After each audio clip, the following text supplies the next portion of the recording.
Kaselan po itong susunod naming ibabalita. Isang sanggol ang nasunog ang balat sa ulo at braso habang nasa neonatal intensive care unit ng isang ospital sa Batangas. Bagamat inaako na po ng Lipa Medics Medical Center ang gastusin sa pagpapagamot ng sanggol, pinag-aaralan na ng mga kaanak na sanggol na sampahan ng formal na reklamo ang ospital.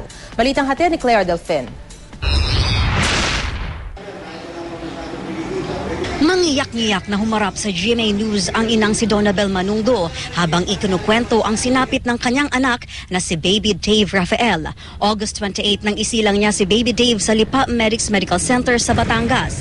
May pneumonia raw ang sanggol kaya agad ipinasok sa Neonatal Intensive Care Unit o NICU. Laking gulat na lang daw niya nang makatanggap ng tawag mula sa supervisor ng ospital noong Lunes. Nag-spark yung drop light niya na hindi namin inaahalang ang kaanak pala namin yung naapektuhan. Kwento ni Manongdo, tumama raw ang spark sa oxygen funnel na gamit ni Baby Dave at nagliyab, kaya nasunog daw ang halos kalating bahagi ng balat ng sanggol sa ulo. Tumama rin ang apoy sa kaliwang braso nito. Nalulungkot naman ang Lipa Medics Medical Center sa nangyari kay Baby Dave, pero aksidente daw ang nangyari. Hindi namin pinabayaan yung bata. Tsaka ito yung aksidente. For the past 18 years, walang nangyayari sa amin kaya aksidente.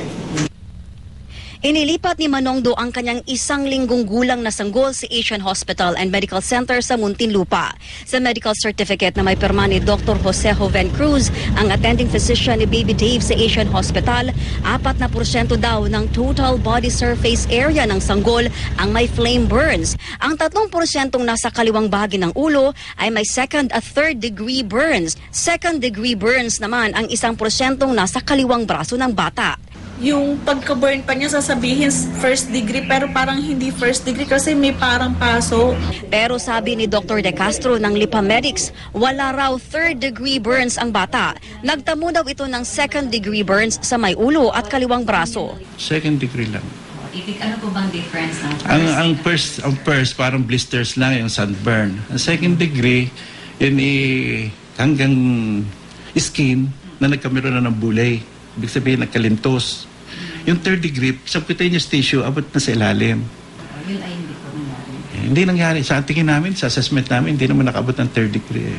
Ang lola ni Baby Dave, galit sa Lipa Medics Medical Center. Bakit sila naglalagay ng mga tulad ng drop lights na hindi nila chinecheck kung yun ay defective? Ay paano kung halimbawang yung mga, hindi lang sa apo ko, mga defective yung ano nila sa ibang bata? Isa-isa ini-inspect ng PhilHealth at ng DOH. Paano kami makakalusot doon? Ay taon-taon, binibigyan kami ng lisensya to operate.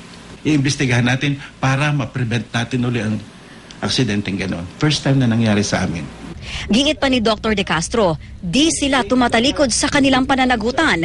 Nangako sila sa pamilya na sasagutin ang lahat ng gastos sa pagpapagamot ni Baby Dave sa Asian Hospital. Inabutan at tinanggap ng pamilya Manongdo ang perang nagkakahalaga ng 30,000 piso bilang paunang tulong, bagay na kinumpirma naman ni Lola Celestina.